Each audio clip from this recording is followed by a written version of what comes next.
Now for the show that's truly too hot to handle. It's The Melting Pat, and it starts right now.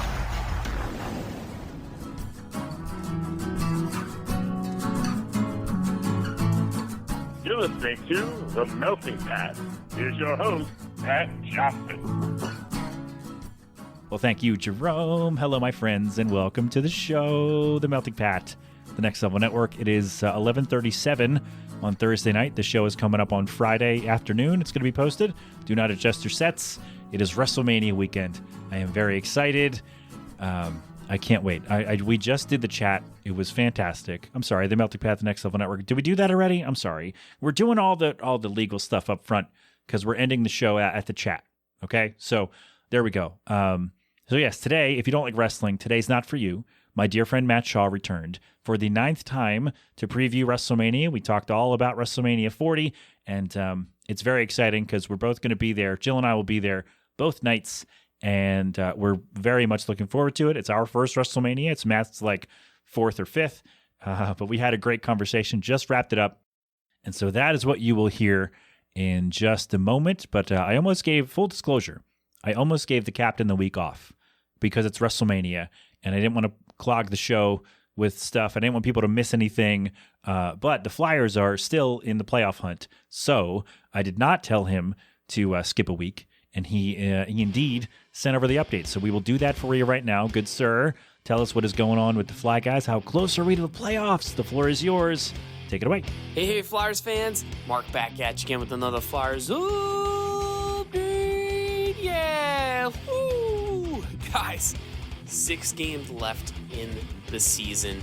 The Flyers hold a tenuous 1-point lead for the 3rd place spot in the Metropolitan Division going into the playoffs over the Washington Capitals. The Capitals have 2 games in hand versus the Flyers, and get this, the Flyers play the Capitals for the last game of the season. My goodness, whoever these schedulers were before the season, they were looking into the future, looking into the crystal ball, reading the tea leaves, figuring out that that game was going to hold so much importance. But let's take a look what the Flyers did closing out the month of March, rolling into April. So the Flyers ended up losing to the Canadiens on Thursday 4-1. Just a terrible game. Then the Flyers thought, hey, I can get back on track. One of the worst teams in the league, the Blackhawks, coming home. The Flyers are going to play them. They're going to win this game. No, the Flyers ended up losing that game 5-1. What a terrible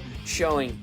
Now, the Flyers have to get in gear after this, right? We're pushing to the playoffs. So the Flyers ended up taking on the Islanders Monday night at home, ended up losing that game in overtime 4-3. The Flyers were able to force overtime though, but the Flyers getting, honestly, they've been getting these late goals. It's unbelievable. But Morgan Frost, the last 10 seconds of the 3rd period, scores on a rebound, pushing that game into overtime. The Flyers, unfortunately, losing. Now, one of the big stories before we get into what we're looking ahead at, now the Flyers have been pushing Sam Ersson.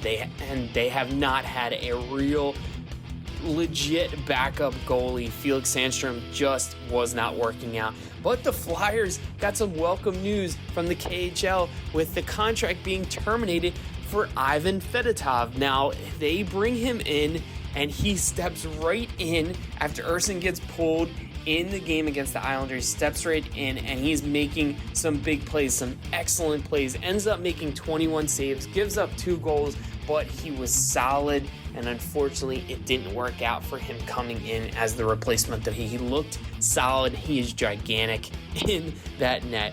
So looking ahead, again, these last 6 games, the Flyers are going to be taking on the Sabres Friday in Buffalo.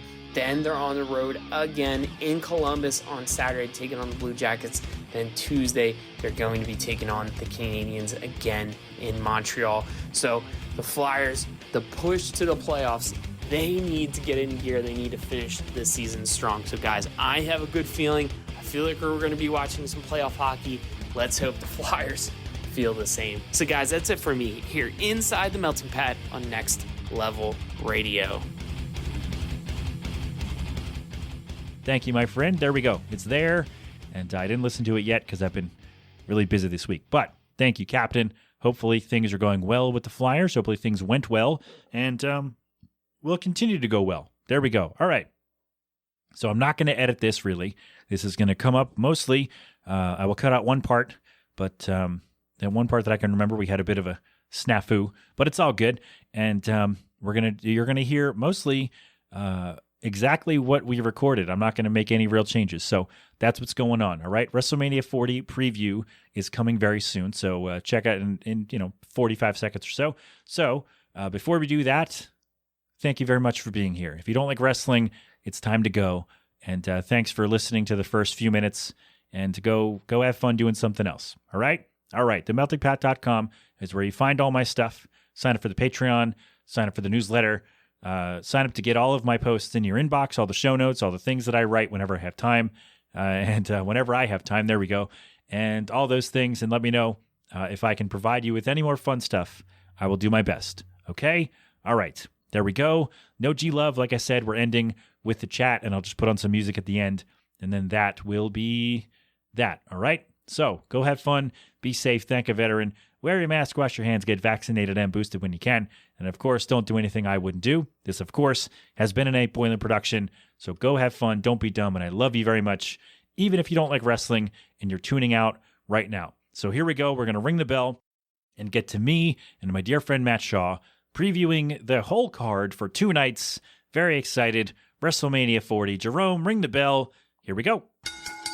So here we are. Matthew, welcome back to the show, my friend. I love this, man. This is our 9th year, I think, right? Yeah, 32 was our first. Hi, Pat. How are you, buddy? I'm great, man. I'm great. We're about to have a really good time. And this one's extra special because we get to go. I know. It's great. Is this your first Mania? Yes. Awesome. It's the best. Yeah. Yeah. First WrestleMania ever. And I'm very excited. Are you going both very nights? Excited. Yes. Yeah. Yeah. The surrogacy money has really helped out here. And yeah, we splurged on the expensive package, and we got tremendous seats. Really looking forward to it.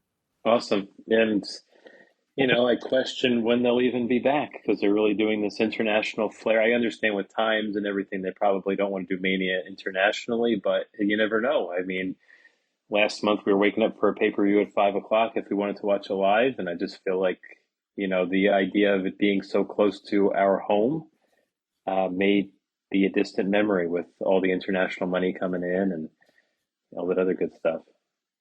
Yeah, which is good for them. But I guess it is kind of good for us because we were able to say, hey, let's spend a bunch of money because when are we going to be able to do this again? Right. So it was just like, all right, what's the one that we have the money for? Not the $50,000 tickets on the floor, although how cool would that be? We were like, you know what? Let's go the next tier and see where we go. So we ended up, we're in section 119 or something crazy like that, which seems just insane to say. One, going to WrestleMania, something I've wanted to do since I was 10 years old. And we're in section 119 and tremendous seats. Can't wait. Yeah. So with your package, you get the same seat for both nights. Correct. Yes. That's cool. Great. Very nice. That's awesome. Yeah. I was concerned about that. I called the people and I said, okay, I want to make sure I'm getting the same seat for both nights. The guy was like, hell yeah, dude. Same place. You might as well put your name on it. I'm like, that sounds great. Can I do that actually? Put my name on that? I mean, I don't think anybody's going to take it off between Saturday and Sunday. So I hope not. What's where are you? Are you hard cam? Are you facing the entrance? Where are you? I don't actually, not facing the entrance. We might be on hard cam side. I'm not sure. I've also never been to Lincoln Financial Field. So it's another new experience, I guess. Are you an Eagles fan? Not really, no. I know you're not a football guy at all, right? No, but I can watch a game and I enjoy it, but I'm not really a big fan or anything. Yeah, we got hats. We got a little promotional swag bag with a pin, which I have somewhere around here, a little bag, and hats that are WrestleMania hats that are like Eagles hats. And we looked at them. We're like, we don't really wear hats. Who are we going to give these to? So if you want a hat, I'll bring it. That's sweet. Thanks. So is it like a ball cap or is it like a beanie? Yeah.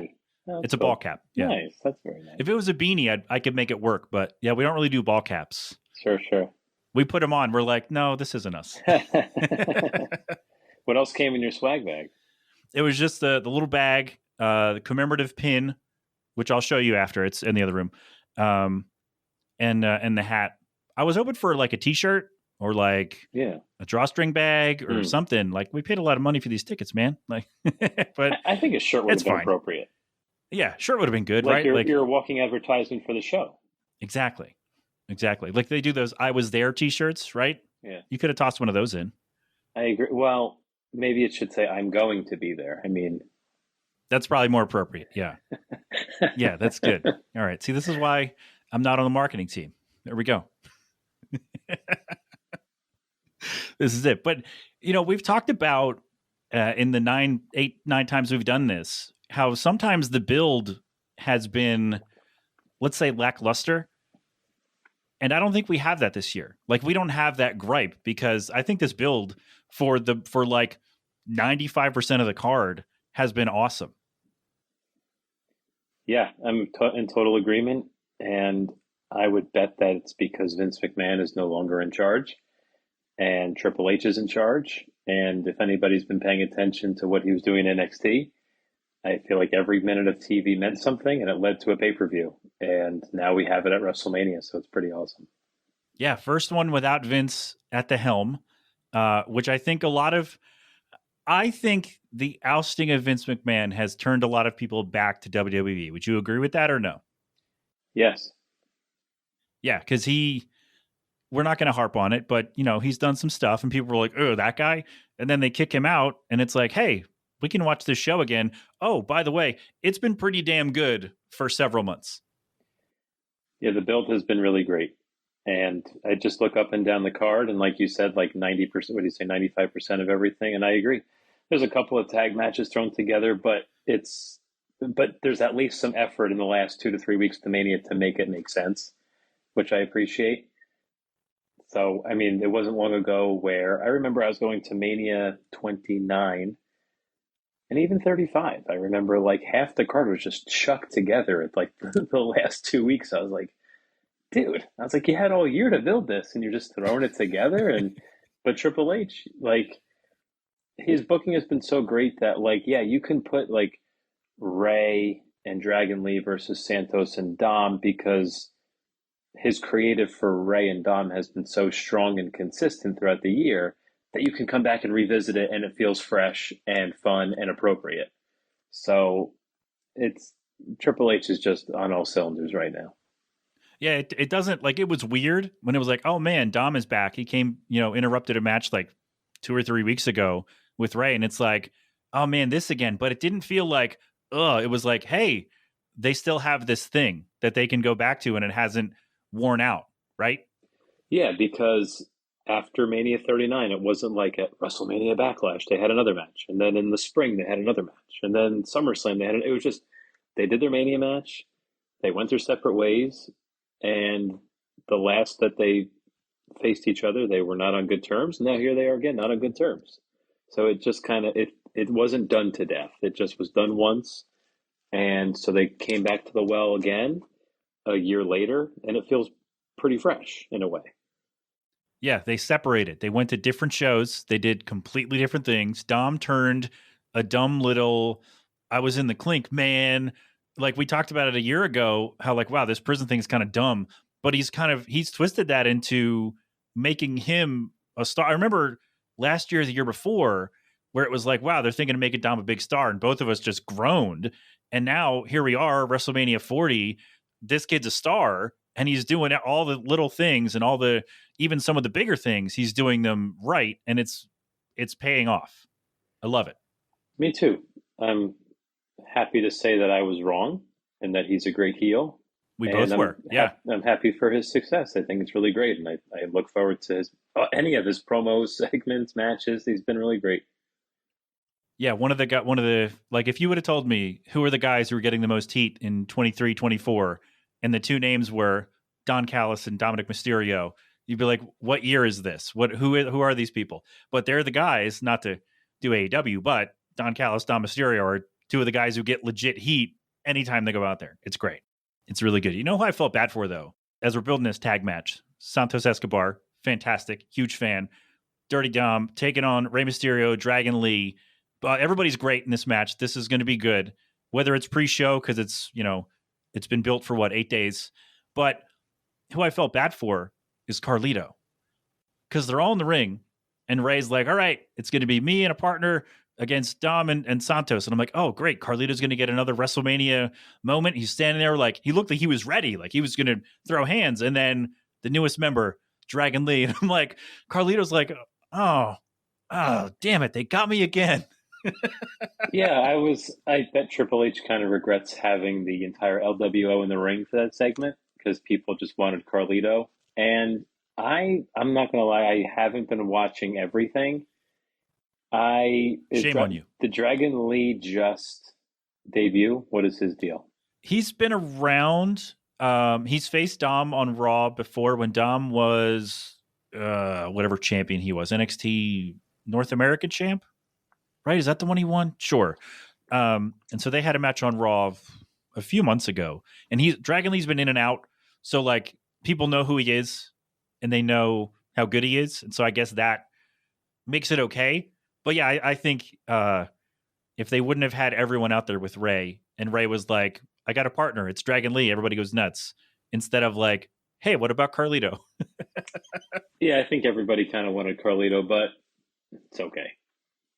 It's still going to be good. He'll still be there. I guarantee he interferes. Yeah, he'll spit an apple at somebody. Exactly. Which is, I mean, even before, COVID things, I thought the spitting apple was gross, but it works somehow. It kind of does. It's so corny, but it just got over, and he got it over. So good for him. And now the crowd goes nuts for it. Like they want it now. It's like Devon get the tables when Carlito gets an apple. Yeah, that's a great analogy. Which is nice. So kind of a quick build, but I think the match is going to do well, and I think they've all put in work to deserve being on the card. So I'm good with that. Speaking of quick build, Bianca, Jade Cargill, and Naomi against Damage Control. It's Dakota, Asuka. Oh no, Kairi Sane. Sorry, Kairi Sane, that I forgot your name. Like she's going to listen to the show. But I feel like this just got made a week ago, and I think it's just to get Jade Cargill in front of the main crowd without having to do a singles match. I think that's a big part of it. But I also think Bianca being on the card was pretty important because she has been a big part of the last 3 WrestleManias, right? 37, she main evented, 38 with Becky, 39 with Asuka. So like 3 really big high profile things. And to just leave her off the card is kind of unacceptable because she hasn't, I really like her. I don't think she's made like much progress in the Mike Skills charisma category, but is she still the same performer? So like why would her star fade so far to being left off the show? So I like that they gave her kind of like a showcase match. And I have, it's just kind of filler, which is fine. But I think it's important to get Bianca on the card. I agree with you. Jade needs to be out there, but not overexposed. And also get Damage Control some presence on night 1 to build the match with Bayley for night 2. And to get them presence like outside of the Bayley EO story. Right? Mm-hmm. Like, because it's a whole group. It's not just Io Sky. And so if you only have them coming out with Io Sky to mess with Bayley, that's kind of a disservice to them too. I agree. And you have Asuka is like second fiddle in that group, but like that just kind of shows how how dominant the group is. And I'm assuming Damage Control would win here to make them look really strong going into the title defense against Bayley. You don't think Jade Cargill gets an impressive victory kind of thing for her team? I don't know. She could. I guess I could see both ways. Yeah, I don't know. That's really hard. I could see like Naomi taking the loss and then like Jade not happy about it and already kind of plant the seeds for her not starting as a babyface. That could work too. Yeah, whoever takes the pin which won't be Bianca. So yeah, sorry, Naomi. And it's not going to be Jade either, right? You don't bring somebody to build like that, like bring in Naomi back. It's like, okay, we know who she is. So her losing isn't going to be like, oh, forget this person.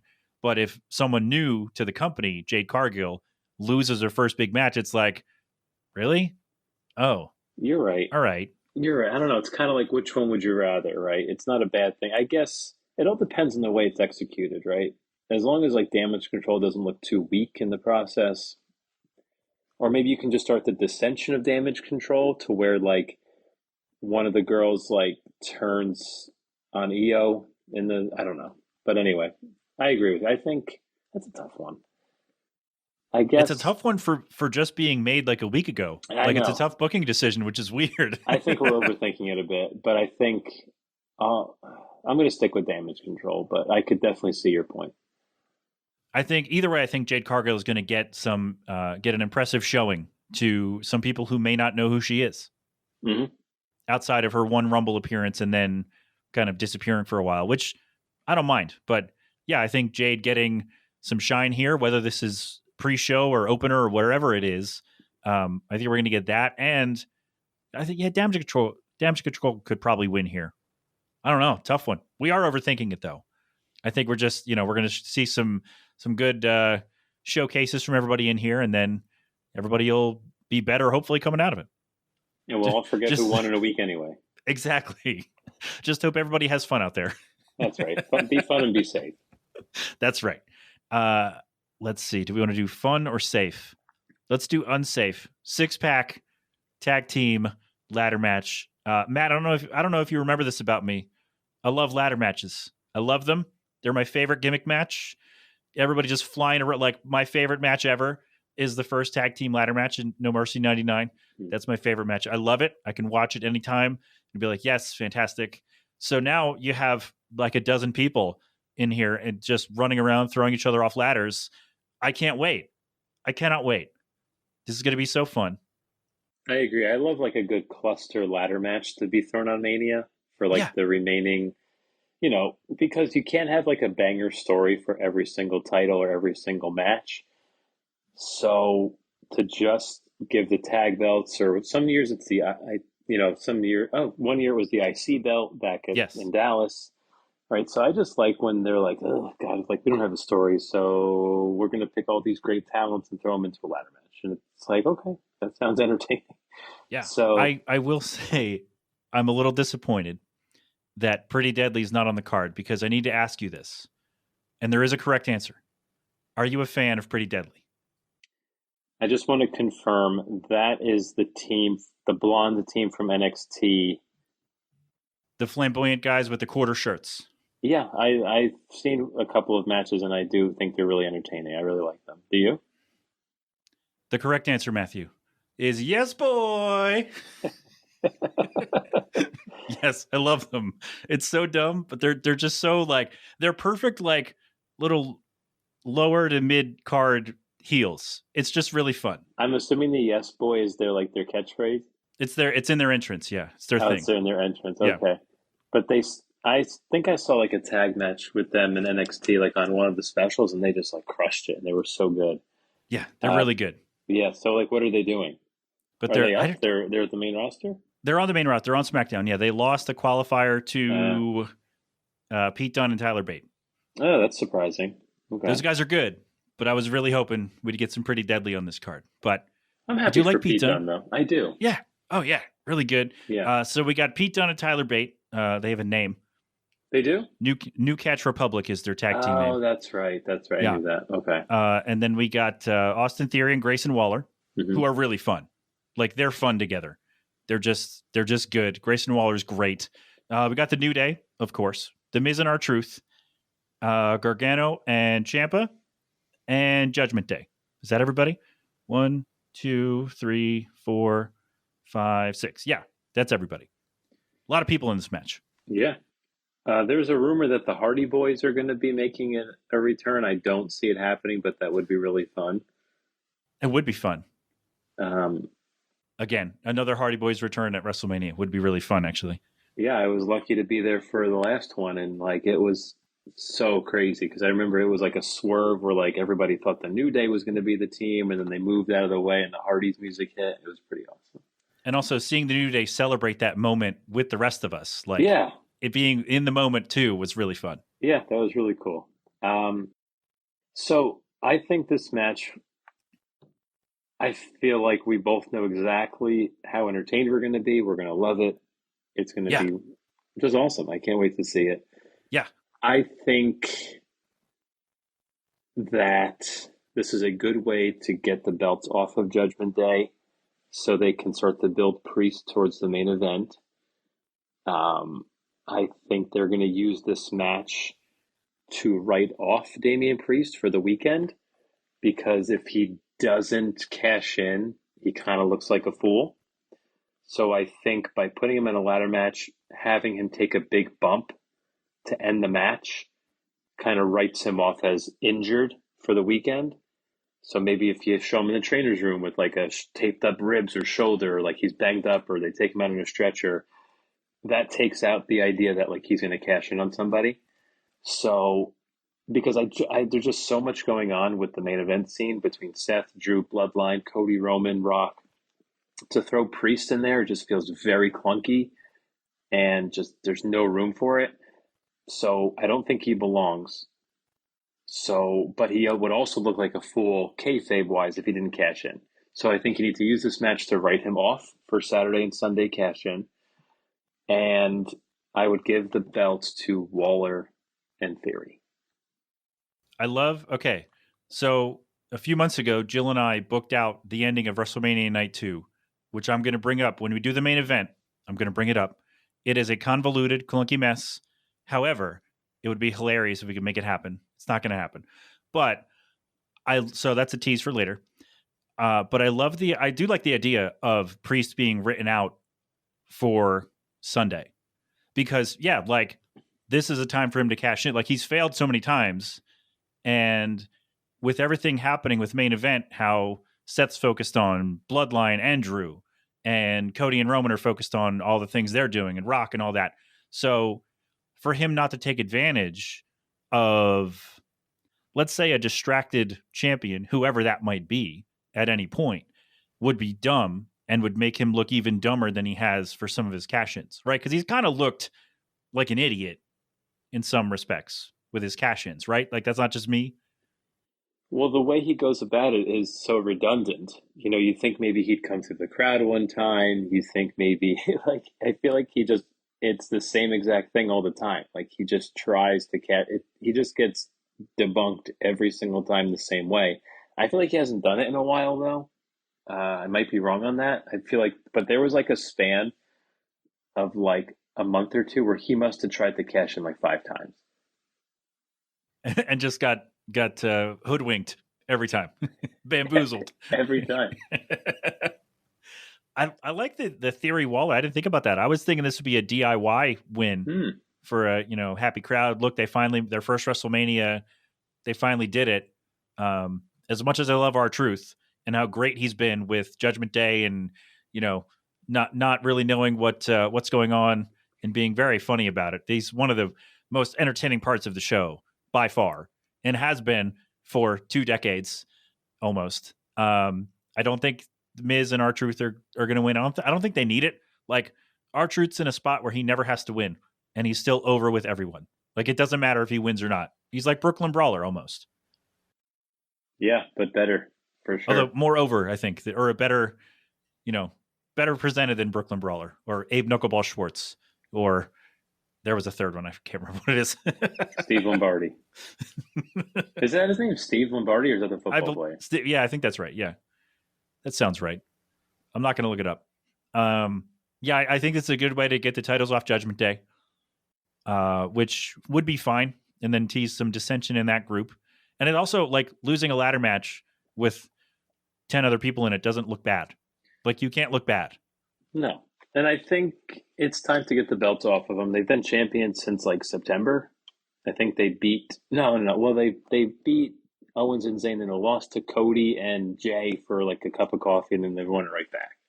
Yes. So they've essentially been champions for like 9 months at this point. So yeah, I think it's time. And I think I'm Are they not. going to separate the titles again? Did I read that? I think I read that the other day. Oh, Is that a thing? wait. Oh, I don't know. Like they're not going to be the undisputed. It's going to go back to Raw champions and SmackDown champions. I think I read that the other day.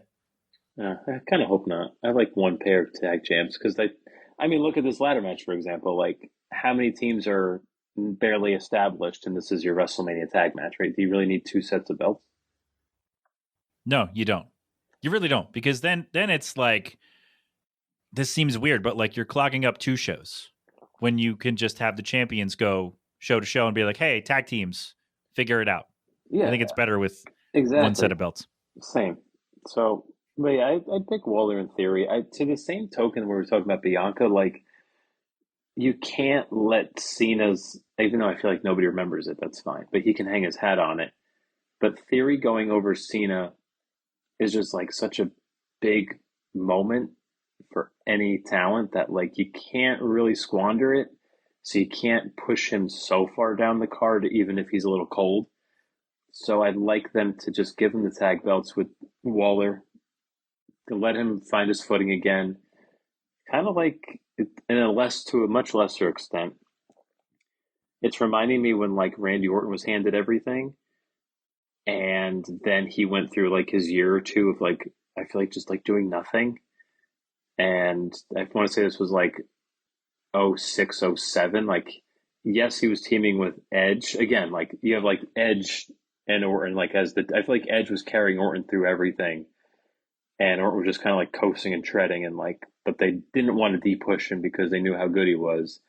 But like, okay, so you have Theory, but they're like putting him in a tag team, and they're trying to keep him relevant, and to a much lesser, degree, like I said, it's reminding me of the Orton thing. Like, they gave him the win over Cena, but they don't want to like give up on him because he is very talented. So I feel like as much as it's like a very Vince thing to do, to give a guy like Waller, like a thrown together team like Waller and Theory, the belts, I'd like to see it and then see what they can do with it, because they're both really talented and really good. I think they're just really, it's a really good team, and it's a really good, like, thrown together or not, like, they've made it work. Like, there are some teams that get thrown together, and every time they're out there, you can tell they're still thrown together, right? But I feel like Waller and Theory have really kind of come together as a true team at this point. So I think they've shed that two singles guys thrown together, and I think they've really come around to being a team. And I think, Theory, like, you don't want to, like, he beats Cena, but you're not ready to push him to the main event because it's crowded up there. It's really crowded in the main event, and Theory's not there yet. So keeping him in a featured spot with a guy who has a talk show, which generally they're pretty featured, right? They're on all the time. And then giving them the tag titles would still keep like, hey, remember Austin Theory? He beat Cena at WrestleMania, then he won the tag titles. And then it's like, Exactly. okay, you can use that to, I don't know, 7 months from now. Hey, remember Austin Theory? Let's have him win the Rumble. Maybe not, but you can easily write him to be a favorite. All it takes is a good video package of him going over Cena and him climbing a ladder to take the tag belts at Mania, and it's like, oh, this guy is really good. And then you can just put a rocket on him whenever you want. Just don't make him so cold and make him such a jobber that, like, it's going to take a lot of work. Exactly. Yeah, you can't shove him down the card, like, because he's not 7 feet tall. You can't shove him down the card and then come back 3 weeks later and have him squash the champion and go, hey, he's ready to win the title. Like, it doesn't work when the guy is, 6'3". It works when you're 7'4". That was just really mean. I don't know why I said that. Anyway, speaking of really mean, Shaw, we got a brothers battle for the how many times at WrestleMania. But Jimmy and Jay, they're going at it. And Michael Cole brought this up on commentary a couple weeks ago. That was Bret Owen at 10, Matt and Jeff at 25, and now we have Jimmy and Jay at 40. No mention of Undertaker and Kane, which I really thought was disappointing. That's really funny. Just kind of left that out. Bad job by you there, Michael. But no, I think I thought this was weird at first, but at the same time, like, you can make this work. Like, this can work because, like, they didn't eliminate each other from the Rumble, and they've been kind of separate for a while. Although, Jimmy is still lurking here and there, and Solo lurking here and there. So it's not really like it's a blood feud and it isn't, because they haven't really been at each other's throats the whole time. So it's like, 2-3 weeks ago, we were like, wow, what's Jay going to do at WrestleMania? And now here he is facing Jimmy, and like, it's just a little weird. Am I off on that? No, I think I felt the same way. The story had been dragged out so long that I honestly, I need to see a video package of the history. I get the history. They've been a team forever. But I'm saying, as far as the intricacies since like the summer, the last time I remember them having any beef was when Jimmy cost Jay the belt at SummerSlam. And then I don't remember anything. And then they just kind of picked up in mid-March. And it's like, I don't know what happened the last 8 months and what happened. So Well, I think in February or January, whenever Jay faced Gunther for the IC title, I think Yeah. Jimmy cost him that match. Okay, but anything before that? I can't, in between SummerSlam and whenever that was, January, February, whatever it was, I not coming up with anything. No. Yeah, so it looks very contrived that they were just like, okay, it's like this, they stopped writing a story. It's like, it's very strange, but whatever, I'm willing to forgive it. I really not to, the match doesn't interest me that much. I think it can be a lot of fun, like if you have like a Rikishi, moment or something, some involvement there. I think I don't know. I really don't know how this match will play out. It just feels a little forced and a little inorganic, but I'm glad it's happening because I feel like it should have happened like in October. And whatever, if they wanted to give it the spotlight of WrestleMania, that's cool. I'm fine with it. It's just a little weird. To our point, it's just a little bizarre. The build, it's very un-Triple H. It felt very strange. Yeah, I was wondering, if they really want to go over the top with this, what they should do is, so we're recording this on Thursday, everybody. I'm actually going to put this out Friday. So tonight on SmackDown, what they should do is have Rikishi come out and say, hey, I'm going to be the special guest enforcer for this match, or referee, or whatever. Timekeeper. You can't have Rikishi sitting at the timekeeper's table. It's not a good visual, but can even fit in those chairs. Let's be real. He's a large man. But I think if they really want to go full, like, true family affair, where's Rikishi? Yeah, I'd like to see him show up. Because I don't know. It's just, this feels it feels a little cold. The build feels a little cold. So it does need a little flair. That was not a Stone Cold and Ric Flair pun. It's just a little. Yes, it was. Stop it. Yeah, Steve just comes out and stuns them both, and it's over. Yes, chaos. Yes, that's what I want. I Chaos. think it would be a good idea to open Mania with this this match, night one, just like Brett and Owen did. I think it would be weird to even see, to me, Jimmy is just, I don't know. I haven't been watching everything. Like, is he over? Does he speak? Does he do much? Like, what is his deal? He speaks. He does speak. Okay. He does do I feel promos. like Jay has definitely separated himself as a good singles wrestler at this point, and I don't know that Jimmy has. And what I mean by that is, I can't remember, and we've watched. So for everyone knows we have a 2-year-old. It's really hard to watch TV because he watches crap on YouTube. So we've watched a bunch of stuff all in a row, and so it all kind of mashes together. But I can't recall a singles match Jimmy Uso's had at all. Right. But Jay's had several. Like, Jay has established himself as a singles wrestler, which is like, it's been really good. And I don't think that Jimmy has. So they feel kind of disconnected in that way. But Matt, who's kidding who? We're going to see a good video package at the beginning of this, and they're going to show them when they're playing football, and they're going to show them with the war paint. They're going to show them winning the tag titles, and then Jimmy super kicking Jay and Jay leaving SmackDown. And then we're going to go, oh yeah, that's why they're doing this, and we're going to be right back in. Yeah, 100%. And I think it will be a good match. I'm sure it'll be really good. I just also view it as just a launching point and a moment for Jay, hopefully. Yeah. And if they need to just get this done with and put on a banger with his brother to get it done, that's cool. I'm fine with it. I think it's good. It's better than anything else Jay can be doing, and Jay needs to be on this show. He's done a really great job. Absolutely. I think this is, if not the end of the bloodline, at least finally the start of the end of the bloodline. And I guess if they're going to tie up all the loose ends at one show, this is one of the ways you do that. Exactly. And really, like, if somebody says Jimmy and Jey Uso, I think we're probably the 0.01% of the audience that's being like, they haven't really interacted much since August. That's true. That's Like true. nobody cares. It's that's it's exactly booked, right. It's done. And it's like, oh, that's cool, brother and brother. That's going to be great. Oh, wow, I never thought they'd fight each other. And wow, Jay, gets his big moment of Mania against his brother. Like, cool, it'll be fine.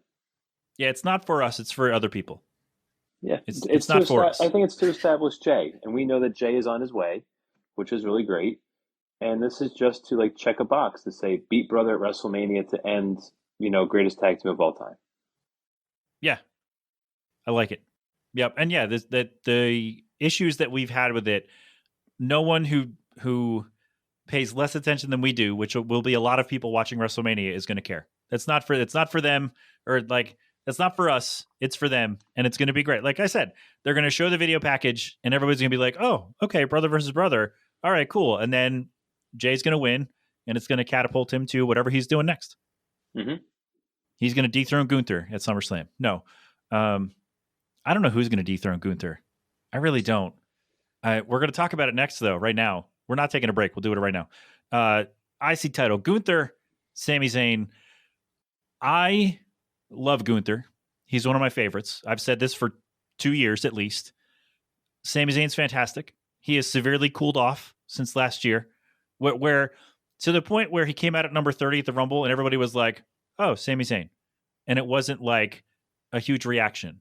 And now is he the guy to dethrone a 600 whatever day champion? I think he is. I say you give it to him. I say you give it to him. Okay. I think he needs it. I think these guys need each other. I think this match is going to be a banger. It's going to be so, so, so good. This might be match of the weekend. This is going to be fantastic. I'm disappointed it's not on night 2, even though I would have guessed it would be on night 1. Only because I'm going to night 2 and not night 1. I think Gunther, here's the thing.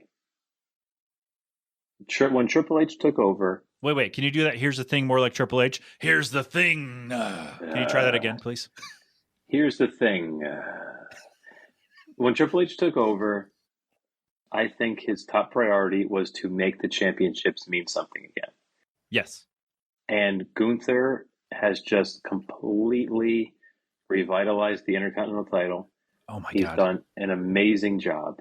Like so, so good. And now it's to the point where he needs to be working with top guys with the IC belt, right? So the fact that he's facing the guy who main evented one of the WrestleManias last year in the IC title match is a big deal for Gunther. Gunther needs Sammy, right? That's why I wasn't really big on the Gable train, right? Like, I don't think Gunther should be hindered with getting Gable more over. I think WrestleMania 40 is his time to shine with a main guy. So Sammy is that guy. And Sammy, like, to your point, he has cooled off. But he is so good, and people do still love him. He just has not had great stories. He, for whatever reason, it's just ever since the Usos storyline, it just hasn't been there for him. So I love this underdog. Like, I need a championship. I got to get back on my feet storyline. It's very basic. It's very simple. I say you just let these two go at it for like 22, 23 minutes, have Sammy dethrone him, and have Gunther lined up for Cody in the summer. Okay. For a little while, I was on the Chad Gable train. I was, because I think Chad Gable's fantastic. But you said something very interesting in that Gunther should not be in charge, in a way, of getting Chad Gable over. Like, if he's not already there or close, it shouldn't be Gunther's responsibility, quote unquote, to make that happen. So I like that. And I kind of like what Chad has done with Sammy on Raw the last few weeks of like, dude, you can't beat Gunther we got to talk. We got to make this happen. Like, I know what you need to do. And he's been kind of like helping him get through. Cause like Chad Gable's like, I lost to Gunther. I know what not to do. And what you're doing is distracting yourself, and we got to make this happen. And I kind of like how Chad Gable is taken, because, you know, he's leader of the Alpha Academy, right? Taking that trainer kind of role to Sami Zayn to dethrone Gunther. And I think that's going to be a good way to get a feud for Sammy for the IC title when this is over. Like, Sammy wins. All right, let's roll with what you're saying, which I do agree with. I like it. Set up Gunther to move up to the world title because he deserves it. He's ready for it. He deserves it. So, okay, Sammy wins, and Chad Gable's like, hey, remember when I kind of helped you get over the hump and beat Gunther? Where's my title shot? Yeah, exactly. I love it. And they're not ignoring Chad Gable, right? They know that he got himself a bit more over in the past few months, and they decided to go with Sammy, which I think was the right choice, because Gunther, right, he could be hindered with, I shouldn't say hindered, to help Gable get over, lack of a better word, but just not at WrestleMania. Like, it is time to reward Gunther to where, like, they're going to get each other over. Like, Gunther's going to help Sammy get back over, and Sammy's going to help Gunther push his way back up, or not back, push himself up into the world title picture. Because, like, this performance, it's going to be so good, and both guys are going to crush it. And Gunther has just been so unique, such a breath of fresh air as a heel. He almost reminds me of like a James Bond villain, just like very honest, very cold, very, has an accent. And has an accent. And he tells it like it is. He's like, that promo with Seth, I was so freaking good, where he was just like, I'm coming for you. I'm letting you know I'm coming for you. And it was like bone chilling. It was like, man, like that was so good and like refreshing. And like, and that wasn't like corny catchphrases. It was just like this big dude who doesn't lose is like, just letting you know, I'm going to beat you. And it's like, damn, like that's really good. Yeah, he's like Eddie Kingston in that I believe everything he says. Mm-hmm. Like, for sure, everything he says, I 100% believe it, for a different reason than why I believe Eddie Kingston. But I believe everything Gunther does and says. And yeah, I think we've booked the summer feuds already with these two guys, so I think we're good. They should hire us. You know what? If this was last year, I'd be like, sure, but I think Triple H got it this year, buddy. All right, I don't know. Yeah.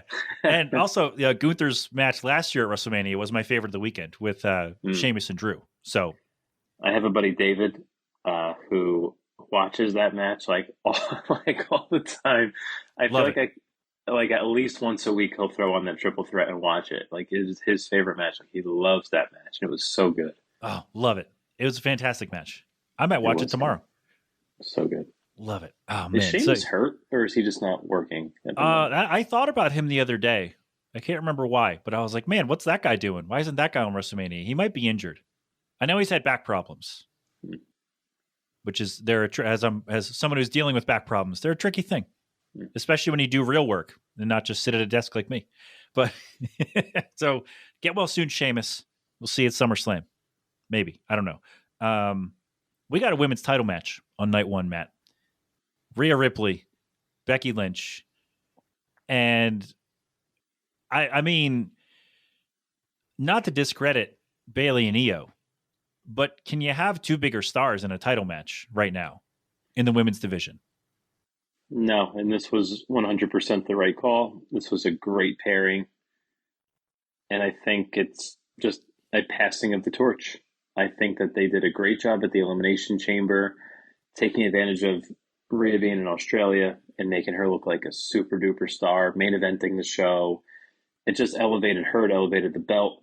So that makes this match so much more important too. It just makes the belt and Rhea feel like a star.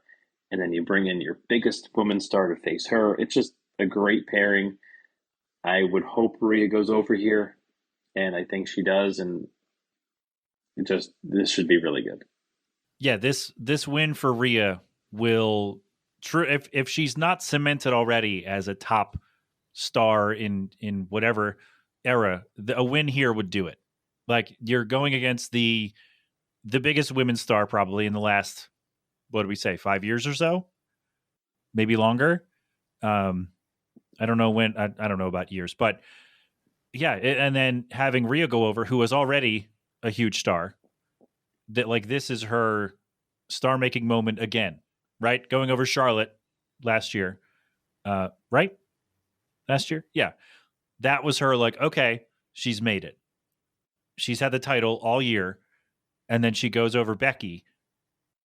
What else is it's I feel bad saying what else is there, but it's like, okay, now like she's really a cut above anyone else.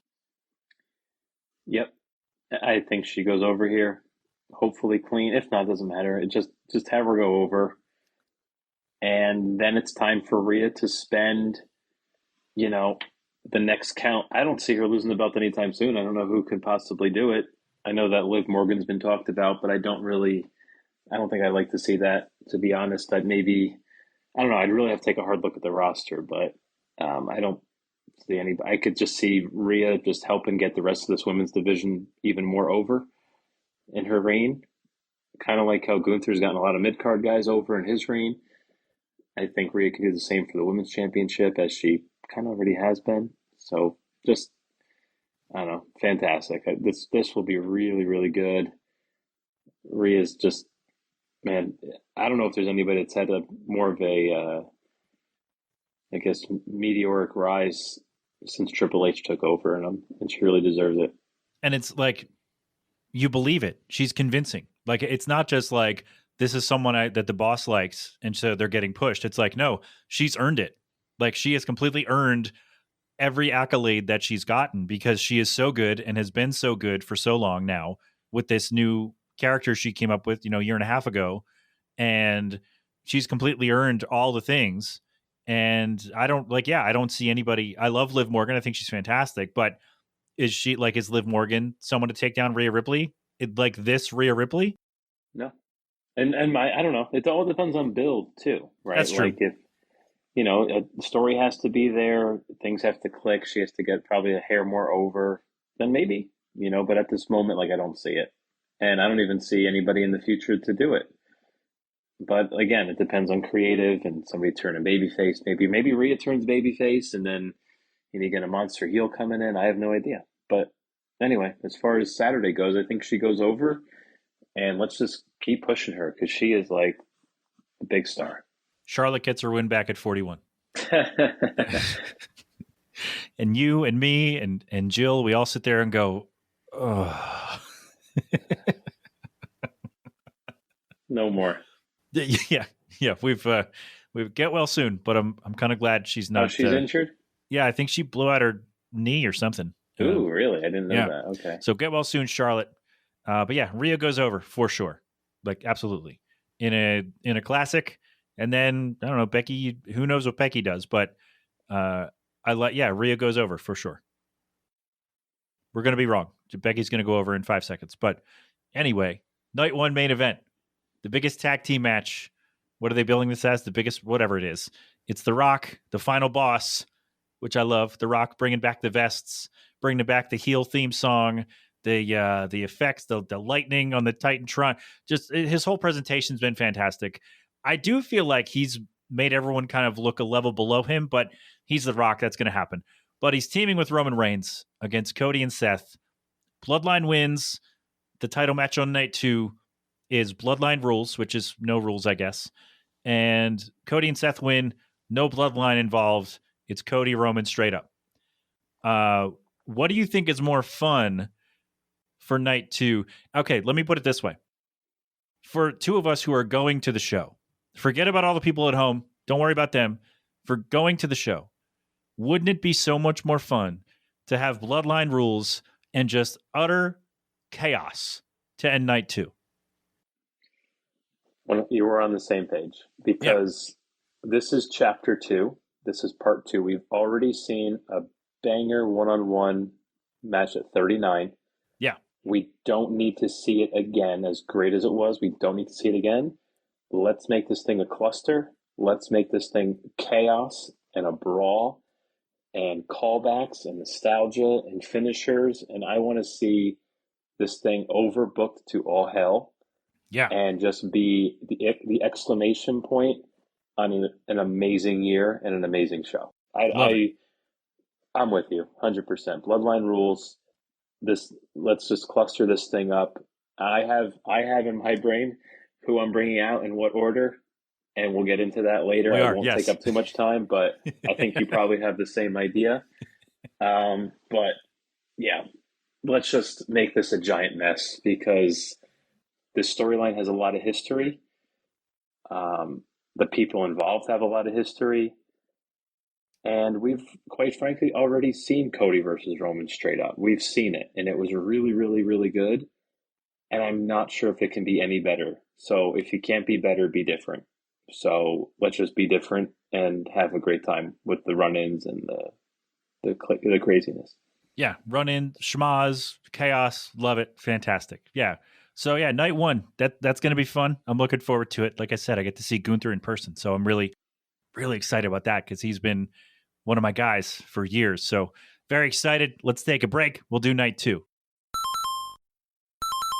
We're not actually taking a break. We played a sound effect, and now we're back. Look at that. Look at that. Nothing. No time passed for anybody, not even for us. So night two, we're going to get to our main event. We have a lot to talk about with the main event. So let's go. I just went in the order of the Wikipedia, which doesn't mean this is how the card's going to go. This is just how it was listed. So this match I feel like was just made 5 days ago. Bobby Lashley and the Street Profits. They're called the Pride. I didn't know that. And they're taking on Karrion Kross and Authors of Pain. They're called the Final Testament. We got tag team. We got names. Sorry. So it's the Pride and the Final Testament. And I don't mean any disrespect to anybody involved. This screams pre-show. I don't know if anything goes to I mean, there's only 6 matches. Well, I guess that's true. I Then think what do you this put on is there? This An is hour and a half whole. of video packages? I don't think we really get much. I think the pre-show matches we get are just guys from Andre from Friday and just random matches. I don't think any of Okay. the booked WrestleMania matches get pushed to the pre-show. Okay. But you know who's very excited about this match? Is our friend Matt Ibanez. He loves Bobby Lashley. He loves Bobby Lashley. He is the biggest Bobby Lashley fan. And Ibanez, if you're going, I hope to run into you. Yeah, so it's kind of a weird feud. Like this is in the 5% that's kind of been odd about this booking because like it just started not long ago, and I'm like, okay, like what? I feel like they haven't had time to really let this fester, right? Like it's not. I don't know. It doesn't. It feels like they're not ready just yet for WrestleMania. Yeah, I agree. This could have been on TV, but Triple H. I know like people always say Vince has his guys and Triple H has his guys too. And Karrion Kross is one of those guys. And he is very talented, but for whatever reason, he has, from what I've seen, kind of struggled to get over. I don't know what's missing. I don't know. It might be that Gene Snitsky it factor. I'm really not sure. Wait. Okay, I don't know if you saw that, Matt, but when you did the quotes thing, you got balloons on your screen. Why did that happen? I don't know, but it was so fucking. Let me try that again. Wait. No, I said Gene. Is it because I said Gene Snitsky? That Gene Snitsky it factor, and you got balloons on your screen. What the hell was that? That was very strange. I don't know what that was. No one's getting the video but me. But oh man, I wanted you to understand why I was laughing. But okay, I think 2 things for me are why Kross isn't getting over as a single star because he's got the entrance, that the aura, if you will. He's got Scarlett, so he doesn't really have to. He's got the presence with the 2 of them together. He's got to shave his head again. I've said this for 2 years. Okay. And his finisher is like it's not a rolling elbow. It's like a running elbow to the back of the neck or whatever. And it doesn't look impactful, right? Like I get it. You need a finisher that you can do to anybody, right? You got to be able to hit it on a bigger guy, but it looks really weak. And I think that's part of the problem, but I don't know what his finisher could be. I like the guillotine that he uses. Like if he just used that, like just right? Like he does like this grapevine guillotine, right? I think that'd be pretty good. He did, yeah. I think he called it the cross jacket. Oh, yeah. I thought that was pretty good. Um, I don't know. Is the gimmick a little too hokey for this time? Like, is it a little? Um, Is it like a little like 2005-ish? Like, is this gimmick a little too hokey?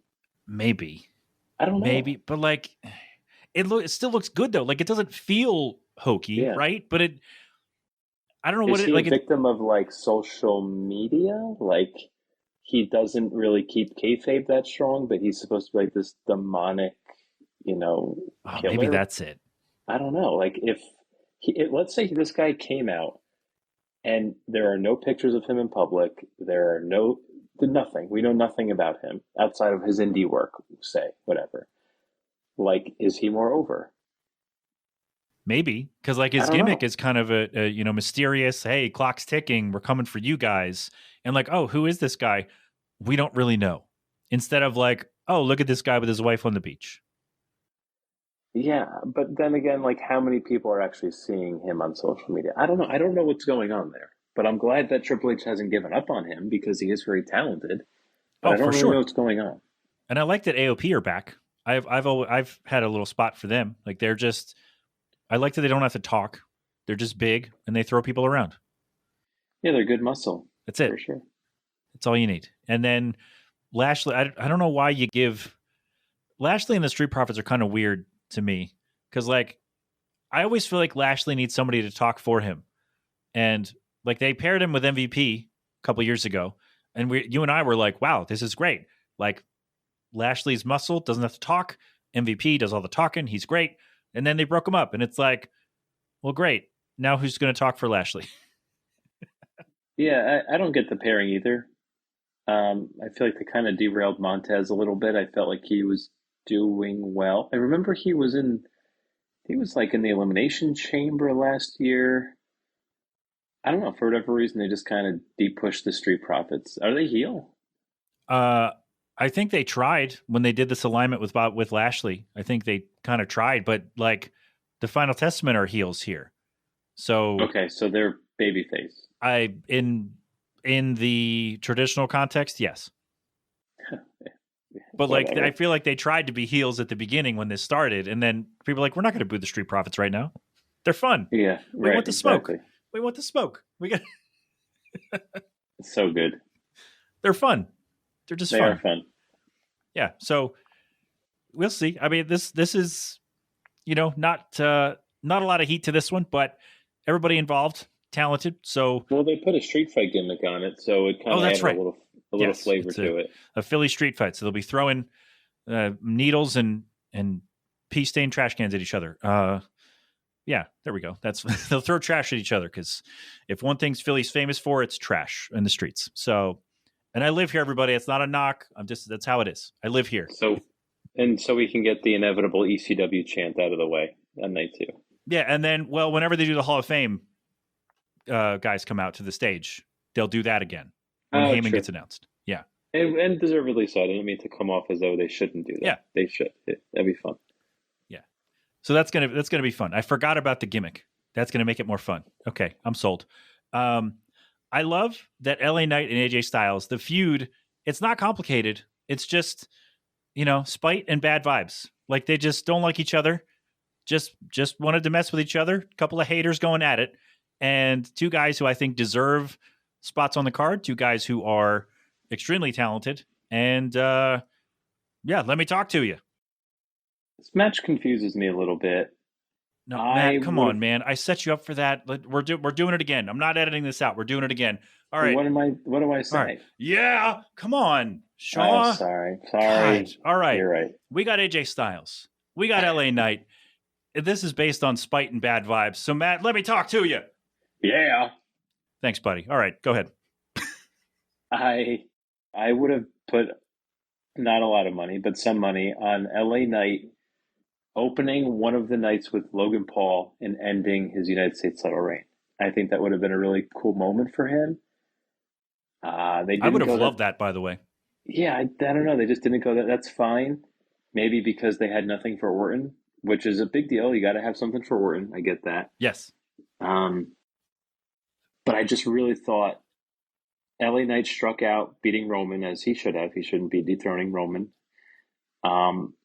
He was like an early favorite for the Rumble before CM Punk came back, or like an early favorite to like be a main guy at Mania this year. And I think once Punk came back, followed by The Rock coming back, like it was just I feel like his star kind of got pushed down the most since the fall with all these returns, and his momentum kind of died a bit. And I just would have loved to see them lateralize his overness to the United States title. I think that would have been really, really good. I think people would have been happy with that. But whatever, it didn't happen. So now we're here. It seems like Hunter knew LA Knight needed a program. He just picked AJ, to your point, very basic. Let's get him on the card. Let's get him a nice entrance. Let's have him go over AJ. And then we'll figure out what to do with him in the spring. And that's fine. Maybe he'll go over Logan at SummerSlam. I don't think Logan loses his belt, so I think there's still time for that Logan LA Knight feud. It just didn't happen here. And I guess that's okay. I think this match will be good, though. AJ is amazing. He looks jacked as ever. And LA Knight is great and over. I don't know. It's crazy to think that what's probably going to go on like that forgettable two-hole is between two guys that are really talented and really over. Yeah, I was thinking about who got hurt the most from The Rock and CM Punk returning around the same time. And I think you're right. It is LA Knight. It is like, and it's not his fault. Like, it's just that he's not The Rock and nobody's The Rock. And he's not going to get the clicks and the eyeballs that CM Punk gets just because he finally came back. He had his thing with AEW, whatever. And then, hey, he's like, oh, he'll never come back. He'll never come back. Survivor Series ends. Oh my God, there he is. And then, whatever, his stuff happened. But yeah, like it's completely not his fault. And so I like that he's not being punished by being left off the card, right? Because his stock kind of dropped, but it's not because of anything he did or didn't do. It's just we have to find space for these people who are going to bring in the eyeballs to the people who watched wrestling 10 years ago, 5 years ago, right? Yep. Like LA Knight isn't that guy. Right. And while they're there for, whatever it may be, the Punk appearance, for The Rock, for whoever, it's like, oh, LA Knight, I like him. He's over. He's cool. And then hopefully he gets a few fans by being on the card. Yeah. I love LA Knight. He's so good. He's whatever it is that Gene Snitsky has, right? Whatever it is, LA Knight also has it. And so I think he's just got it. And it's just like, we need this guy to be featured. And I'm glad that he is. And I think in this match, he's going to go over. AJ doesn't need the win. He's at the point where, you know how you get guys when they get to a certain spot where you can lose at a big show and it's not going to matter. AJ's one of those guys. I agree. And I am mistaken. I said that Rhea Ripley has benefited the most since Triple H took over. I actually think it's LA Knight has benefited the most since Triple H took over. Because before Triple H took over, LA Knight, I don't think he was getting many, if any, opportunities to do anything. Okay. I think we could do one for the men's, one for the women's, who has benefited the most. Where, it's Rhea Ripley for the women by far. And LA Knight has really gotten his shine. And I was thinking he was going to be in the U.S. title picture. And then they went, oh my God, Randy Orton's back. We need to put him somewhere. Which, again, is not LA Knight's fault.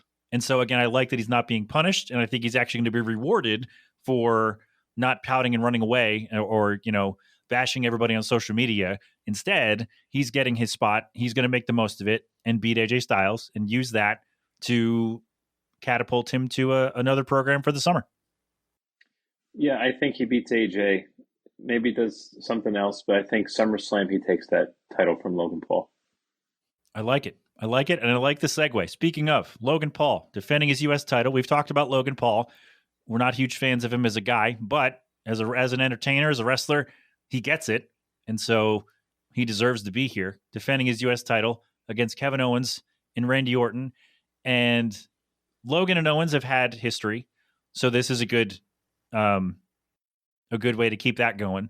And then Randy Orton, I don't like to say that, it's just something for Randy to do, but it's also like Randy Orton is there where you can say, yeah, that makes sense. He's just going to do a thing.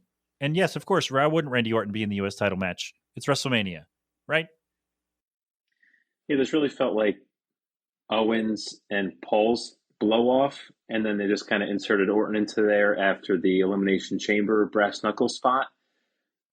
And when that first happened, I was like, oh my gosh, they're going to go Logan versus Orton at Mania 1-on-1. I was like, I did not see that coming at all. But I'm like, okay, it's to interject him into the U.S. title picture. I think it works because I don't think there was enough, at least personally speaking, I didn't have enough interest in a rematch between Owens and Paul at WrestleMania. But they do have heat. The storyline is fun. I just didn't want to see another one-on-one between them. So to throw in like one of the biggest stars they have in the middle of that, I think is pretty cool. And it keeps their feud fresh. And who doesn't love to see a couple RKOs and high spots and just this will be fun. This will be really good. I see Logan going over Owens here. It's just the triple threat's a good way to just protect guys. I don't want to see really any of these guys lose. So for Owens to take a pin here in a triple threat really isn't a big deal for him. Orton RKO's Owens. Logan Paul sneaks in, throws Orton off. Maybe the brass knucks come into play again, and then Logan pins Kevin Owens. Yeah, that'd be cool. I think that's because then it's like you don't want to make Owens look bad by taking the pin, right? And so you have something else lead to it instead of Logan Paul just knocking him out and then Randy Orton wherever he would have been. But I think you involve all of them in the finish, and so no one looks terribly weak by losing or by not winning. Yeah, and I think there's a really fun post match here. I think, Logan. You just can't see like Logan Paul winning, and then the baby faces are like, oh, there's definitely going to be like a post match beatdown. Laying it on thick with like maybe an RKO through a table or something cool. I just see like a good post match for the baby faces taking out Logan to end the segment. Somebody chugs Prime Energy and gets a stunner, and you do like Austin with the beer, and it spits out of his mouth. Love it. I think that's where we go. I think it's where we go. All right, we got a women's title match. I don't have a segue. I'm sorry. Wait, do I? Kevin Owens, Logan Paul, Randy Orton, Bayley. No, I don't have one. Sorry, everybody. Although a few years ago, we had our segue was, how do you think this guy would fare in Major League Baseball? And I made Big E the greatest baseball player of all time. And we don't have that this year, but we have a women's title match, and it's been a story that's been a thing for a long time. Bayley, Io Sky, former Damage Control hench buddies, if you will, and they're going at it. I like this story. It's been simmering for a while. It's a long-term storytelling with two people who deserve to have a long-term feud blow off at WrestleMania. Yes? Yep. This is like a classic story. I don't know. I just love it. I love the story of you have a group, you have a champion in that group, somebody earns a title shot against the champion, and then like the heel champion beats you to the punch and beats your ass before like you have a chance to respectfully challenge them, or you know what I mean, or anything like that. And it's just like a great simple story, easy to follow, and Bayley really deserves it. I feel like she's always, I don't know, not always, but at times I feels like the fourth member of the Four Horsewomen, which isn't necessarily fair because she's really, really good. So I'm glad that she gets this great arc of winning the Rumble and hopefully taking the championship at WrestleMania. I think that's like so awesome. I'm happy to see it. And the two horsewomen who are available, well, one of them's in another company. The other one's injured. They're both in title matches at WrestleMania. That's right. Wouldn't it have been great if Sasha didn't sign with AEW yet and she kind of was the backup Bayley needed to take on Damage Control? Of course. Yeah. Of course. It would have been. But, maybe it happened for a reason. Let Bayley have this moment. She's always shared the spotlight with one of the others. Yes, it is now her chance to be the one. She won the Rumble. She got that spotlight. I think she gets another and wins. She's already won the big one, but she gets the big moment at WrestleMania. I think winning the big one with Vince booking, like, it almost doesn't count. Like, do you remember Rhea winning the women's championship at WrestleMania 37 against Asuka? I mean, I remember we talked about it. Yeah, but did it matter? I can't picture it, but I mean, I know what happened. I watched it. We talked about Well, it, and then I watched it.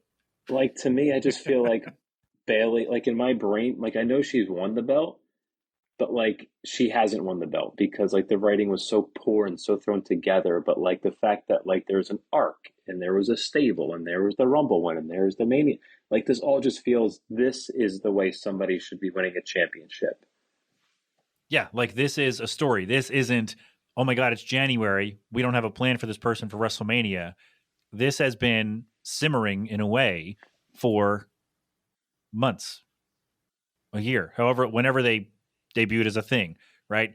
Like they've been connected for so long, and now we get a blow off. The group is fractured. We get a blow off at WrestleMania, and I think it's going to be great. Me too. This will be very, very good. Yeah. I hope Bailey goes over. I kind of want to see her do it by herself. I think that's fitting considering it was like her stable to start with, and for her to take down the stable by herself would be really cool. Yes, and so to go back to your hope of Sasha Banks being here, I think her not being involved makes this better for Bailey, where like you said, she can be the one to do it. Yeah, I agree. It's cool. And I like that it's EO too and not Asuka. I feel like I do really like Asuka. I know I've seen some complaints like, oh, Asuka should be the leader and it should be better if she was champion because she's better. But like, make EO's been champion for like almost a year. Like, she's kind of the star here at the moment. Like, for this year, she's had a great year. I haven't been following her reign that much. I don't know if much has happened, but regardless, she's had the belt a while. She's really talented, and she's the leader of the stable at the moment.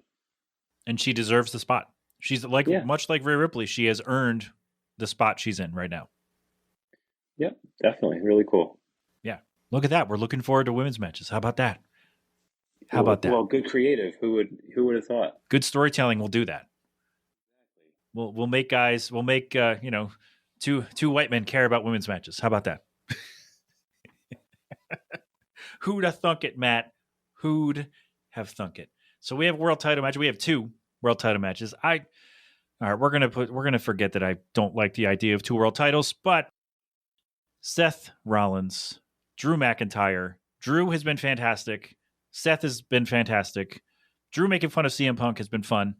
CM Punk's on commentary for this, by the way, which will not affect us as we'll be there. But does Punk get involved in this at all? Physically? Yes. Okay. Yeah, I don't know what he does. But yes, I do think, I don't know. It's hard to have two world title matches. You know what? No, I'm going to say he doesn't. And Drew re-injures CM Punk after the match. Ooh. Okay. That's what I think happens because I really think the Roman Cody match is going to be a giant cluster with a bunch of interference. Yes. I don't think you can do that for both your world title matches back to back. I think you keep one match clean and the other match is a mess. I don't think you can have both matches be finagled with and messed with. So yeah, I think the match goes straight because I think everybody assumes Punk is going to interfere and I don't see it. I think he has a cool entrance.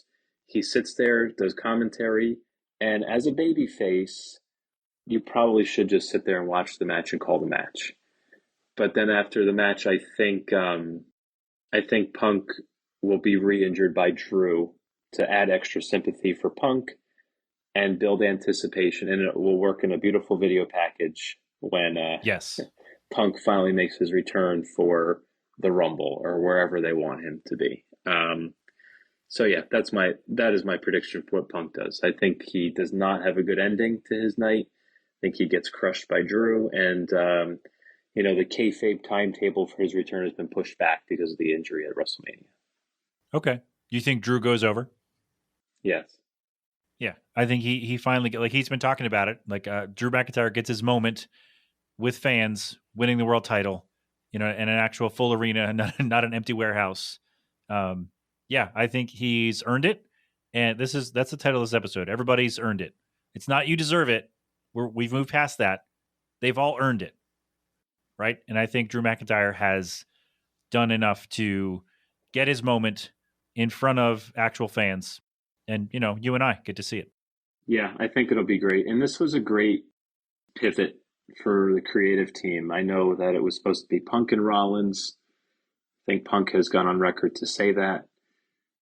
And this is just a great pivot to go to the next in line. Because when it was Punk and Rollins, everybody was like, oh man, Drew's kind of the odd man out. Like he's on fire, but he's the odd man out. Well, here he is. And that's what happens when you let guys have some liberation on the mic, feel confident, be creative. They get themselves over so that when you do have an injury or somebody gets suspended or what, like you have another guy right here waiting because like he got over because you let him get over. And that's pretty much what happened here. And now we have another great main event, like just, laid up for us. So this will be really good. I think Drew goes over clean. I think something happens to Rollins. Maybe they can work an injury where like he re-injured his knee or something. So Rollins kind of goes in a little injured. I think it's easy enough to say maybe Seth wasn't really at 100% and he wrestled less than 24 hours ago in a war against the Bloodline, right? So he's not coming in 100% because he just wrestled a big match. And so I don't want to say building in an excuse, but it's like Drew can then come out like, okay, Drew wins clean, Claymore middle of the ring, right? He comes out on Raw on Monday and says, Seth, I told you were taking your mind off me, focusing on the Bloodline, and it was going to cost you. And it did, because here I stand, world champion. Right? Yeah. Simple enough. Well, yeah, I think Seth coming into the match, fatigued or injured or whatever, is just a great way to protect your baby face and let your heel go over clean. Yeah. So, but without your baby face looking like a chump. Exactly. So, but I think what they're going to do with Seth, I think, so Bloodline wins night one, and let's say Seth has like a rib injury. He comes into the match night two with a rib injury that Drew exposes, and he beats him clean. And I think in the main event with Roman and Cody, Seth turns on Cody. Okay. Because he is very bitter that like he gave up everything. He lost on night one trying to do good things, and then he ended up losing his belt on night two and trying to protect Cody in the WWE, and it's resulted in nothing for him. So I could see him being very bitter towards Cody, especially with the history that like Cody's beat him 3 times and now here he is, he's going to try to beat Roman for the belt. That's my spot kind of thing. So I think we see like a Seth heel turn on night 2. I'm into it. Seth as a heel works. So I'm for sure into it. And then just to go back to Drew real quick. So he wins, comes out on Raw. Seth, I told you so. And because, as we've said, he injures CM Punk again and says, yep, I prayed for it again, and it happened again. So good. Drew has been so great. He's been on fire. It's fantastic. because he's a great heel because, yes, he's a jerk, like a heel is, but he isn't telling lies. Correct. Like, he's telling them so nasty and, like, so mean, which a heel does, but, like, if you sift through all that, like, he is actually telling the truth with everything he's saying. Correct. Love it. I love it. Absolutely love it. It's so fantastic. Good. All right. It's just so good. Before we do what's actually going to happen in the main event, I want to tell you what Jill and I booked several months ago for night 2 of WrestleMania. Okay. So for context, you need to know this. This was right before the Rumble, before the gross Vince allegations came out. So you need to know that. So it's Roman and Cody. So Cody wins. So you have Roman losing the title. Cody Rhodes gets this big celebration. Yeah, look at me. I finally finished the story. Damian Priest music hits. Oh my God, he's finally going to do it. He's going to cash in. Comes out by himself. Cashes in, wins. So you have Roman losing, Cody winning. 2 great moments that could be by themselves on any show of the year. Ruined from Damian Priest. So he's celebrating. Judgment Day comes out. They're celebrating kind of with him, kind of like, yeah. We're not done. We're not done, Matt. Brock Lesnar's music hits. So he comes out with a referee, and he says, he drags out Charles Robinson. He's walking around the ring, going to the timekeeper's area, and he shoves him over there and says, tell him what Nick Aldis said. Tell him what the GM said. And he says, per GM Nick Aldis, this match is now for the world title. So everybody's like, oh my God, what's happening? So Brock, as a free agent, and Nick Aldis, who seems to be an executive who wants to stir the pot, right? So this makes sense, is that he would be like, yeah, this is going to be great for the show. It's going to be awesome. So Priest is like, what's going on? So he looks to Judgment Day and says, hey, can you go beat him up? So I can win. And say JD and Dom start to go, and Rhea pulls him back and says, nope, not doing that. So Judgment Day instead puts the boots to Priest. So Judgment Day, done. Lesnar comes in, F5, new champ. So in this scenario that Jill concocted and we fleshed out together several months ago, you have Roman losing a 3-year reign, Cody finally finishing his 2-year story, Damian Priest finally cashing in, all things that could be by themselves like main talking points of any show in any year, ruined by Brock Lesnar randomly appearing and saying, you know what? I'm a free agent. I do whatever the hell I want. Nick Aldis says, yeah, I like to stir the pot. This sounds great.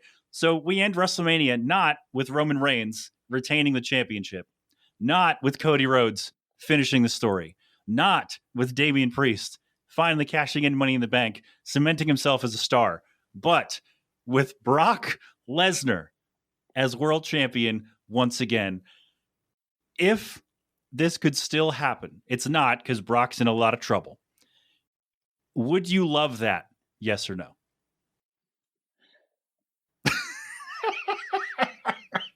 Stunned silence is also an appropriate reaction.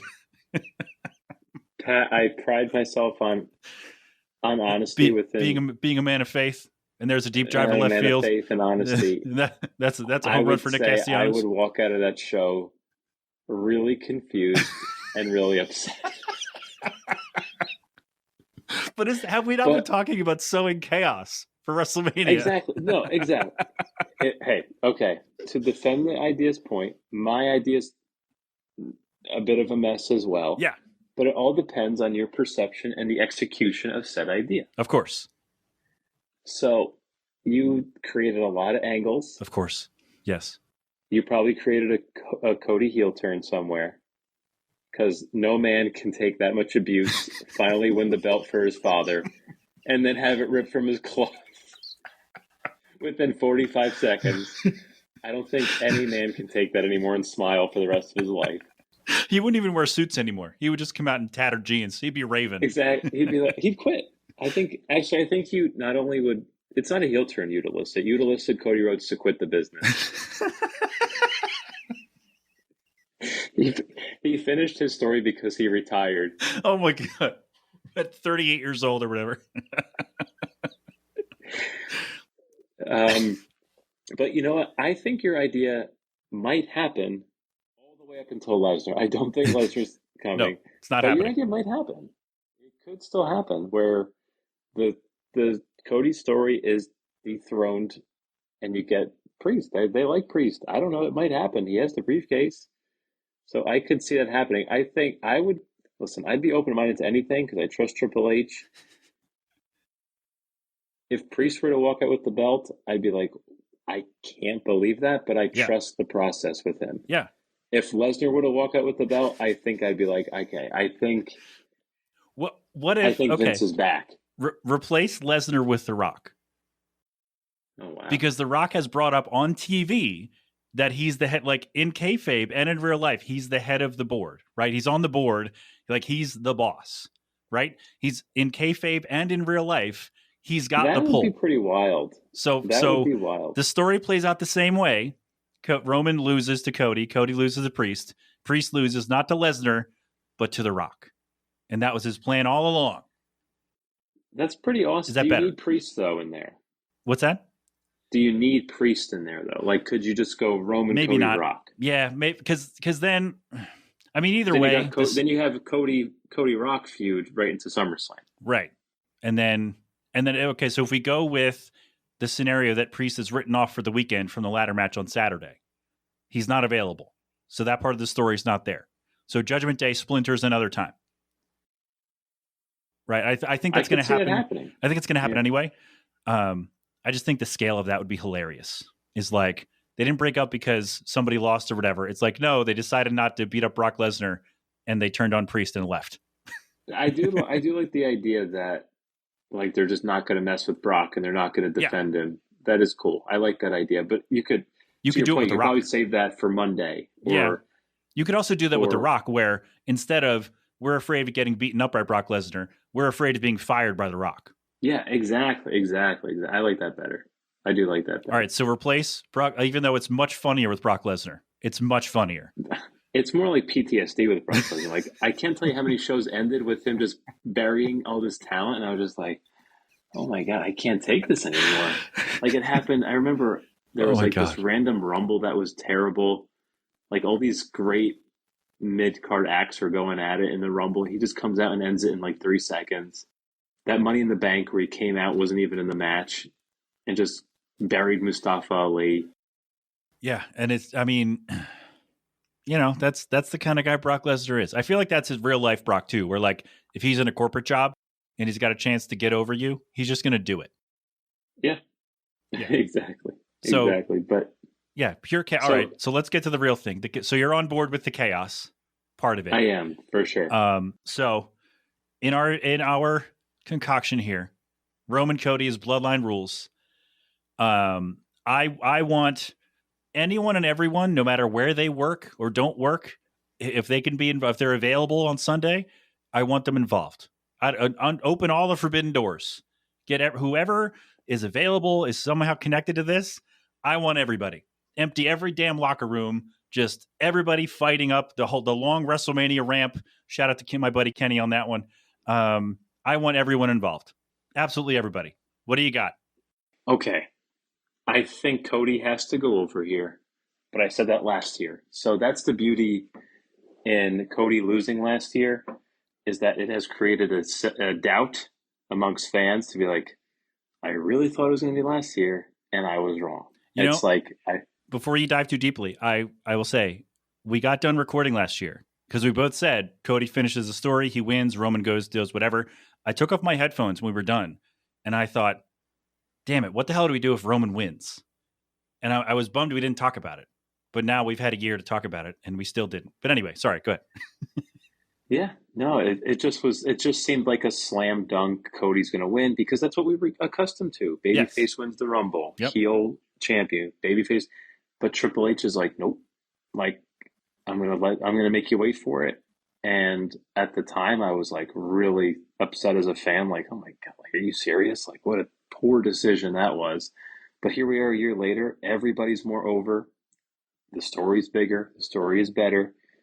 It is just so complex and so good that it's like, that was the right call. But like, if Cody were to lose again, I'd be like, oh man, okay.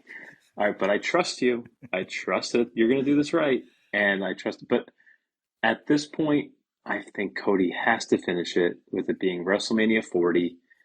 The Rock is involved. I mean, it's just, everything seems bigger, better, you know, and it's just time. It is time for Cody to get this belt. It's well earned, obviously. And I think it's just going to be a giant cluster. I think we're going to have a plethora of talent coming out here. So bear with me. I'll try to make this quick. To open night one, you're going to have Cena come out and cut a promo about how excited he is for WrestleMania. He digresses into talking about how much he respects Seth Rollins for pulling double duty, trying to defend Cody Rhodes in the WWE while also maintaining his world title. He said, like, I'm really proud of him, and kind of puts him over. And while Cena was kind of talking subtle smack about the bloodline comes out, Jimmy and Solo, and they start beating down Cena. And then Jay runs out to save Cena. And then you go right into your opener of Jimmy versus Jey Uso. And Cena kind of just leaves the ring, and that was your Cena appearance. So then during the main event, Bloodline obviously comes out. They start beating down Cody. Out comes Seth for the save. And as Seth takes out the Bloodline, he then takes out Cody. And then Cena comes out after putting over Seth the night prior, and he takes out Seth. And then The Rock and Cena have a stare down in the middle in a clear ring after Cena, cleared the ring and cleared out Seth and kind of debunked that heel turn a bit. The Rock and Cena have their moment. They go back and forth. The Rock gets the better of them, and Cena patters out. Cody's in the ring, spine buster by The Rock. He's sent up for the people's elbow. Glass shatters. Oh my God. Out comes Steve Austin. Oh my God. They have a stare down in the ring. Austin gets the better, hits the stunner on The Rock. He powders out of the ring. And then crowd's going crazy. And on one side of the ring, you got Cody. On the other side of the ring, you got Roman. They go at it for 2 to 3 minutes, and it ends with Cody hitting that trifecta crossroads. 1, 2, 3 wins the belt. And then you have Cody holding up the belt with Cena and Austin on both sides holding up his arms to end the show. Wow.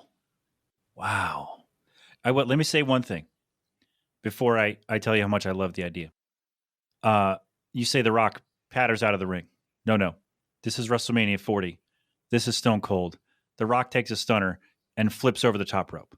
I think that's the evolution stunner of Rock selling the stunner, right? He's got to just flip out of the ring at that point. Totally. Yeah. He's definitely, if my fantasy of Austin coming out, which he has no business being in the storyline at all, I just really want to see it happen. Yeah. If you have the opportunity to have Steve Austin and The Rock face to face at WrestleMania, I don't care what the story is, you just do it. Yes, you do. And I think there's an outside. Now, I don't know if you saw this, but when The Rock was beating down Cody, there was a production truck in the back. You know what I'm talking about? Yes. Mm-hmm. Right. And a lot of people were like, that was done on purpose because they're foreshadowing 2 appearances at WrestleMania during the main event with Cena and Austin. I don't know. It did seem awfully convenient that they were kind of hanging out in the background. Triple H has been doing stuff like that. I remember Drew was in the back talking to Heyman in one segment. And he just loves putting little Easter eggs like that. So, yeah, I think it's going to be a complete mess, this match. But it's going to end with, to say that Cody, that is a true passing of the torch. If you have a segment with Roman Reigns, John Cena, The Rock, and Steve Austin, and the guy that comes out on top is Cody Rhodes, you have passed the torch. Yeah. And Jill and I, full disclosure, we like Cody Rhodes, but we've always been kind of lukewarm, and it's not his fault. It just is, right? Not everybody's for everybody, right? It just is. That said, we're learning the words to his theme song so we don't feel left out, so we can sing along. Right, because I'm always like, start the show, everybody, here comes Cody Rhodes, whatever it is, right? We don't know the words, but we're learning. We got a couple days to figure it out. But yeah, the guy gets pyro for a run-in, right? He gets full pyro for a run-in. He's over. The office loves him. Fans love him. He pulled a kid out of the crowd at a house show and did the thing with him, right? That's over. That's your top babyface right there. If that's not your top babyface, who the hell is? Right? And this is weird coming from me, who I just said I'm lukewarm on Cody Rhodes. But if that's not a top babyface, I don't know. I don't think we know what it is anymore if that's not it. Right? Yeah, exactly. You might not be his biggest fan, but you still respect that he's a great babyface, and if he were to be the babyface champion of the future, you would accept it because he's great at it. He's just not your favorite, and that's fine. Yeah, he's doing everything right. He's good at everything he does, and he's great. I don't think we're going to get it, but I kind of wish he'd be able to come out and say, so, Philadelphia, what do you want to talk about? He's not going to cut a promo probably, but he'll do it on Raw, but I'm not going to be there. But I think that would be really cool to feel that, because people would just go nuts and just like being in a crowd of people who are just really into what's going on, right? Being even if I'm not on their level, being in the middle of that is whoa, this is something else. It's almost like wrestling sometimes has like this Rocky Horror Picture Show club to it, where like people are saying the words and saying the catchphrases and singing the songs. It's just like the coolest performance to see live, and it is the best. I will take WrestleMania over any live event, any hobby. If you were to tell me, would you rather see the Halloween premiere with Big Horror Movie Nerd, or watch the Yankees in the World Series, or go see WrestleMania? 10 times out of 10, I go see WrestleMania. Wow. Well, yeah, because the Yankees could lose the World Series, but like you're going to have fun. And the game might stink. Right. It might be an 11-0 shutout. Right. But like you're going to have fun at some point or several points at WrestleMania. Absolutely. I would 10 out of 10 times bring me to WrestleMania weekend. Wow. Fantastic. Yeah. Fantastic. Because it's an entertainment show. Yes. Right? They're like, that the people there are performing for your entertainment. Meanwhile, if you go to a Yankee game, you might be wasting money all for this great energy, and then by the second inning, like you're just bored out of your mind because your team's down 7-0. Although with the pitch clock, it might be the fourth inning. True. It would really they zoom along now, which is great. Yeah, it's good. I don't mind it. Okay. All right. I love it. Big fan. But yeah, WrestleMania we do this every year. We've done this now 9 years. And this is one of the first years where, like we said at the beginning, most of the card is built well and really exciting. And so now we don't have to go and go, well, the build is, but the show's going to deliver. Like, no, the build's been great and the show's going to deliver. Yeah, I remember we were taught, I want to say like WrestleMania 37 in particular, where they had like these really great matches lined up, but the build was so bad. I remember it was like Seth and Cesaro was one match, and Kevin Owens and Sammy was one match. It's like there is zero heat here, but like once the town starts to go off, it's going to be really great. And it was really great. But the writing wasn't there, which holds it back from being an all-time great Mania. But when you have the stories, the build, and then the talent delivers, that's what makes a great WrestleMania. And I think we're ready for it. Here it comes. I'm looking at the WrestleMania 37 card, by the way. That was Bad Bunny and Damian Priest in a tag match, Braun Strowman, Shane McMahon, AJ Styles and Omos. Yeah, Cesaro, Seth Rollins. Yeah. Yeah, that was, yeah.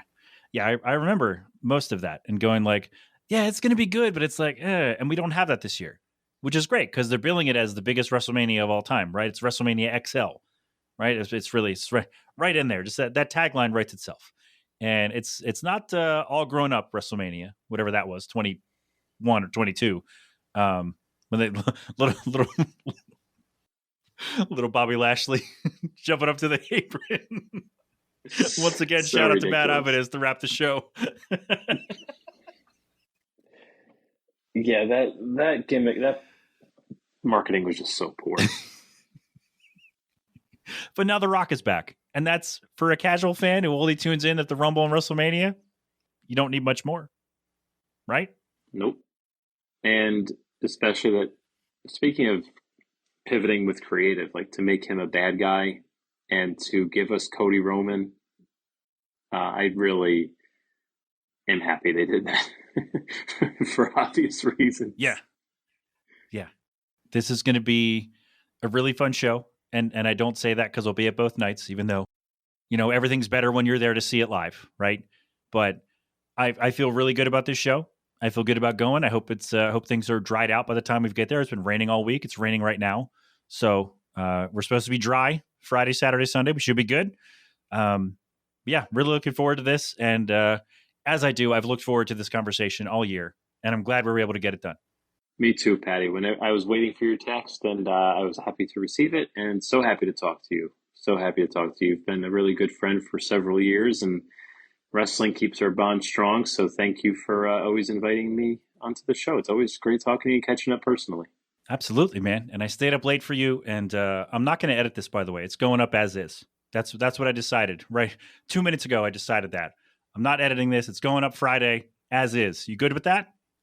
Whatever you want to do, buddy. I don't think we said anything bad. Offended anybody, did we? Yeah, no, I think we're good. Very excited. Looking forward to seeing you.